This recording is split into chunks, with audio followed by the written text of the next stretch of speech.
Hey guys, I know it's been a while, but mid-September is still considered summer, right?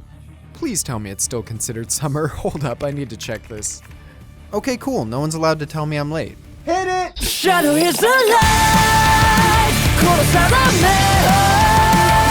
背負ってしそまった記憶の数だけ突き刺さった黒い影を全て壊して真っ黒なこの手で歩めのキ Well, look who came crawling back to hear my anime recommendations. Yes, it's that time again where I tell you all what shows of the season I'm enjoying the most and encourage you to check out, and you guys reply by commenting that my opinion is trash, or that I forgot something, or that my picks are too mainstream, or any other number of things that hurt my feelings. At the very least, I can promise you I did not forget anything, and on the topic of not forgetting things, I feel obligated to remind you the rules of these top 5s again. No sequel seasons, no continuing shows from last season, only new stuff. That means get your frickin' Where's Kimetsu no Yaiba, Where's Danmachi Season 2, get those trash comments out of here. Why don't you watch a new anime for once in your life? Like this Hinsky series here, this is a nice, relaxing series. Oh my. Now this is what you call an anime series. Oh god, no! Okay, so maybe that isn't the best example of a new anime series this season. What about this nice relaxing show about girls who survive on a stranded island? Oh, okay, never mind, she's drinking blood. Okay, I got it. What about this cool new isekai here where this underdog has to shoulder the burden of saving humanity? Oh, okay, he's eating raw monster flesh. Which, as we all know, makes you go full edgelord. Man, what's with the cannibals this season? Oh, I know. What about this show focused on an adventurer who discovers and adopts a little demon lolly as his daughter? Surely something this pure can't go anywhere suspicious or creepy, right? Right? Okay, I get it. You want the top 5 now. Well, fine, enough stalling. Let's get into the top 5. Wait, one more thing. Stick around till the end of the video for a very special anime giveaway I'm doing, partnering with High Dive. Alright, now enough stalling. It's time for me to culture you guys a little bit with the top 5 anime I recommend from the summer 2019 season. And all jokes aside, this season is pretty wild. We're on our way.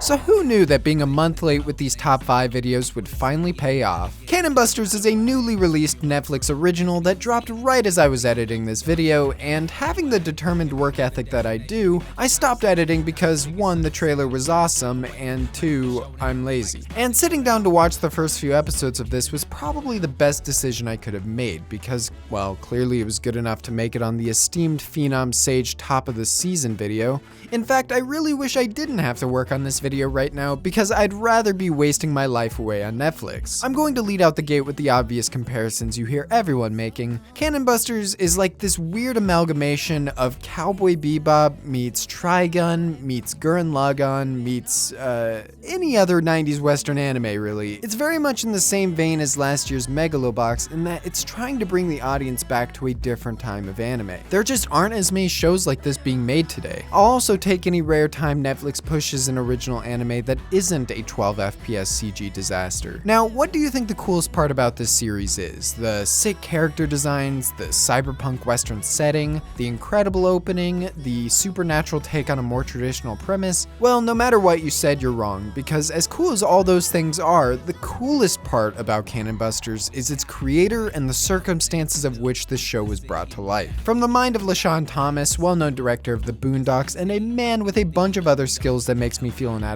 as a human being, Cannon Busters was originally a fantasy comic book that he created, and is now an anime being directed by him and animated by Studio Satellite. And the coolest part is that all of this originated from a Kickstarter pilot episode. If that isn't a lesson in chasing your dreams, I don't know what is. Cannon Busters revolves around a gun-collecting outlaw who drives a car so unnecessarily big it would make Sora's shoes blush, and teams up with a girl who's trying to find the missing prince of her kingdom. But wait a second, that girl is actually a robot girl designed for friendship, and that outlaw has a curse that makes him immortal. And he gains a tattoo for every time he dies. Kinda see what I'm talking about by a traditional premise given a supernatural twist? There's so many weird elements like that scattered around the series that gives it a unique flavor even when fundamentally it's not really doing anything original. Having his car run on an arcade coin machine, or that same car transforming into this giant bull, or this guy having these spider legs. It all just feels really interesting and fun to watch. I think that's actually what I like the most about Cannon Busters so far. It's fun. Unabashedly fun. It has no problem indulging itself in whatever it feels like, and that leads you to feel like you're just being dragged along on this wild ride. Another thing I like about it is that you'll understand immediately whether or not it's for you. It's very transparent about the kind of show it is, so if you watch that first episode and aren't drawn to these quirky characters, their fun interactions, or this vibrant and exciting world, then I feel like it's pretty safe to say that the show just isn't for you. However, for the rest of us, we'll be here chilling on our couches and stuffing our faces with chips as we spam the next episode button on Netflix. Not the skip opening button though. Don't you dare press the skip opening button.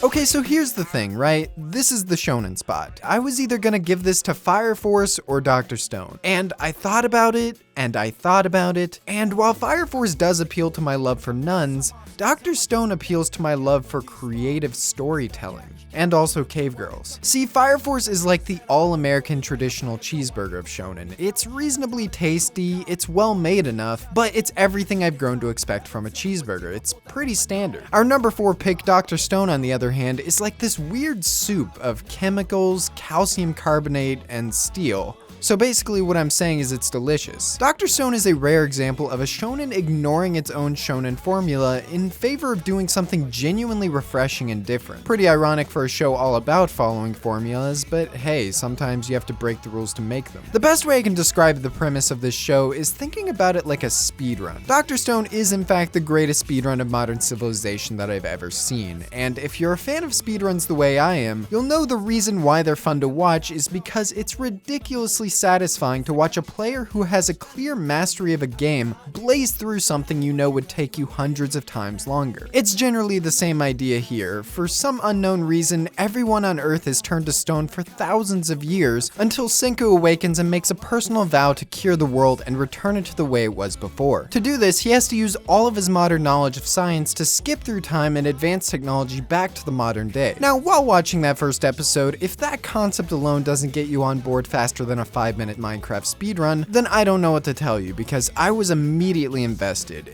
It's like watching one of your cool shower thoughts come to life. However, a premise like this is only as good as its writing, and without sounding too pretentious here, Dr. Stone has a script and overall structure that feels very intelligent. Senku could make a freaking audio podcast about building humanity from scratch and I would listen to it daily. What materials he needs, what steps he has to take. It's oddly relaxing to listen to, and it makes you feel like a smarter person even if you don't understand anything he's saying. In short, watch Dr. Stone if you want to feel brighter than you actually are, if you want some relaxing vibes, or if you just like speedruns. I expect to see Senku at GDQ next year.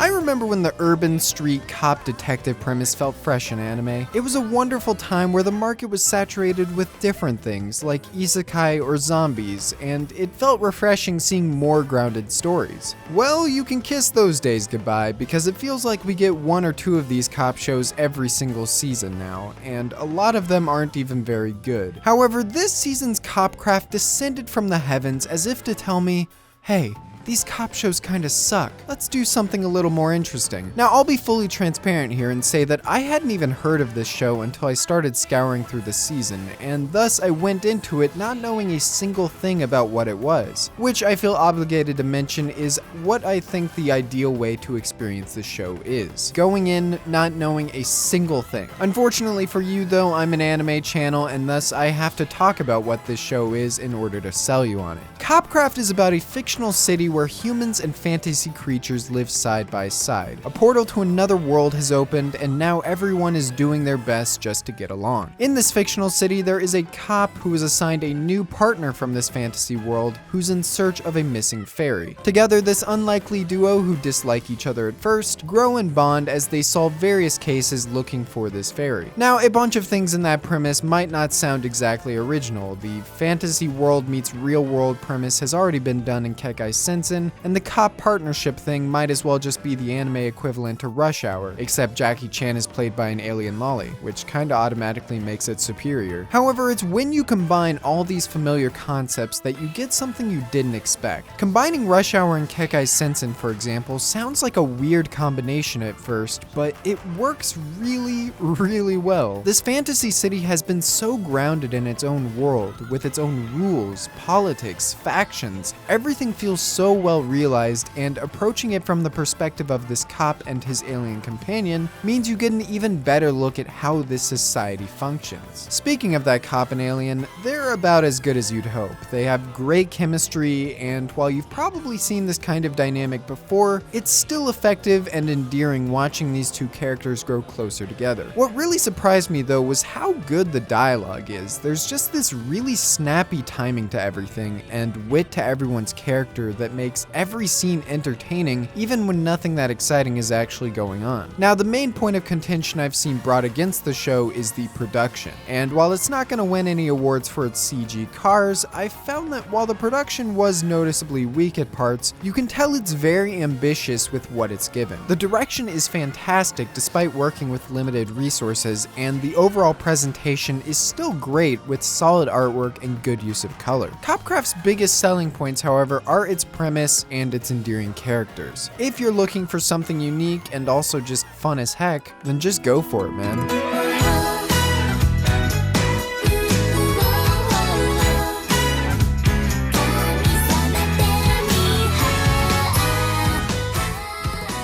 It's always humorous thinking about the idea of old Japanese businessmen just sitting in a room discussing their next prospective anime series and then eventually settling on the one where teenage girls are going through their own existential meltdowns. Because clearly Japan isn't lacking in that kind of source material. In fact, judging by the amount of sitcoms and reality television out there, none of the world is. Oh Maidens in Your Savage season brings us all back to the days of puberty. Unless you're going through puberty right now, in which case, I'm sorry, and you might even be able to relate to this show even more than I do. A group of girls in a literature club begin focusing on more risque novels, and it leads them to question their own romantic lives after one of the girls goes through let's just call it a life-changing incident. From the synopsis, you might think that this is more of a girly show that doesn't appeal to guys, but I would argue that both boys and girls can find a lot of value in this story, since going through these kinds of changes and discovering yourself is something everyone can relate to. Now, the biggest selling point for this show is easily Mario Okada's name attached as the writer. That's what you're going to be putting on all your headlines, because having such a skilled and prolific writer means that this is probably going to inherently feel more engaging than your run-of-the-mill anime. If you don't know who Mari Okada is, she's huge in the industry and has probably worked on at least a handful of shows you know of. But what's interesting about Oh Maidens is that not only is she writing this series, but she is the original writer of the manga itself. The advantages of that should be fairly obvious, since having the original creator being the one in charge means you have someone who knows how to properly adapt things from the source material while also taking advantage of a serialized anime structure. Now, because this is Okada, you should know that while you'll be getting all of the hallmarks that Okada is known for, endearing characters, great dialogue, cohesive tone, you'll also be getting all of the hallmarks that Okada is known for, which can basically be summed up in one word: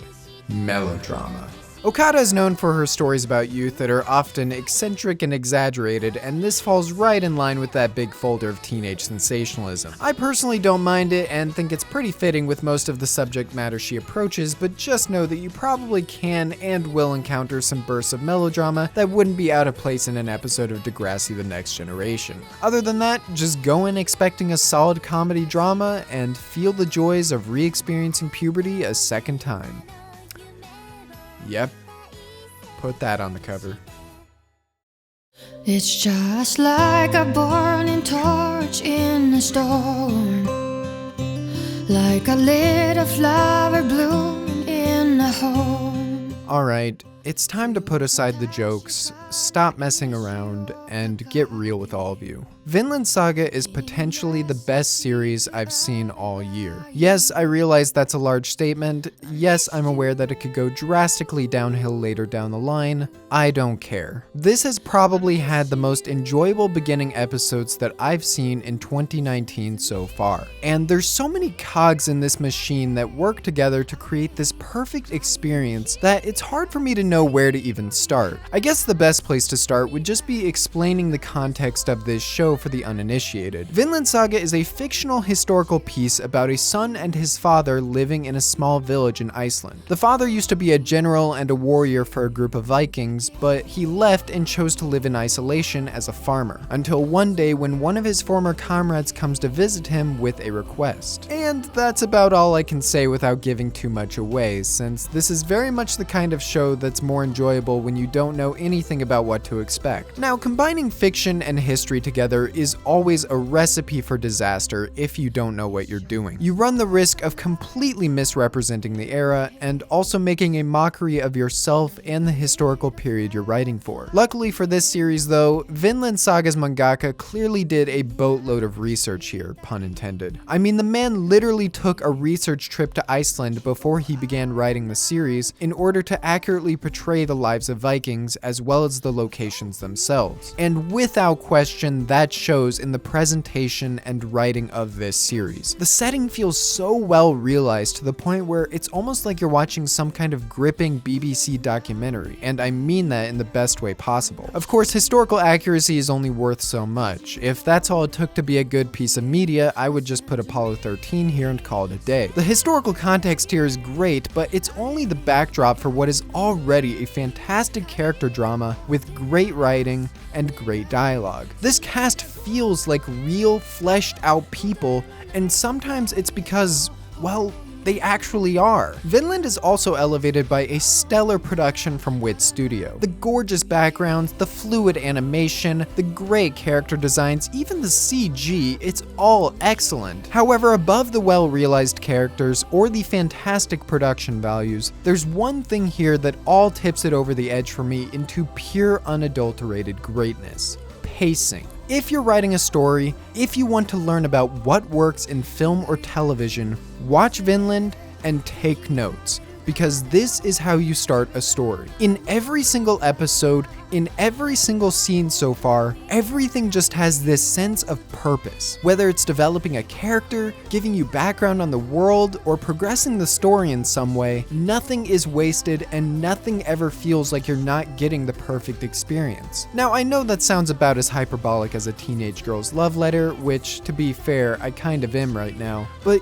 you just have to experience it for yourself to understand what I'm saying. The story strikes this perfect balance between not being too slow to the point where you're ever bored or unengaged, but also never being too fast, where you don't have the proper amount of time to grow attached to the characters or have the breathing room to really soak in the atmosphere. I cannot stress enough how much I love this series so far. It ticks all the boxes of everything I want in an anime, and of course, it is the #1 show I recommend from summer 2019. All in all, it's a pretty good time to be a weeaboo right now. Lots of good series and lots of variety to tide pretty much anyone's tastes over. Now we look to the future of anime, fall 2019, to continue this trend. And by future, I mean a couple weeks from now, so here's hoping. Speaking of fall 2019, HIDIVE has given me another chance to give away an anime Blu-ray to all of you. And this time, it's the much acclaimed Chihaya Furu. Season 3 is airing next season, so there's no better time to get up to date, and that's where I come in. You can enter to win this Blu-ray by going to a Twitter post I will link in the description, following me, and retweeting the post. It's super easy, and I need more followers, so everybody wins. Thanks for 1,000, by the way. I love you all. On top of this giveaway, you can use the promo code in the description to get a free month subscription to HIDIVE, where you can watch this season's O Maidens in Your Savage Season, as well as a bunch of other amazing shows like Land of the Lustrous, Maiden Abyss, and Flip Flappers. Check them out if you're interested, and while you're checking things out, feel free to join my Discord server. It's got an amazing community of people. We have group anime and movie streams together. I'm on there all the time. It's super fun. Honestly, it's part of the reason why this video is so late in the first place. Link also in the description. And lastly, thank you so much for watching. You guys are the best. And of course, as usual, have a great day.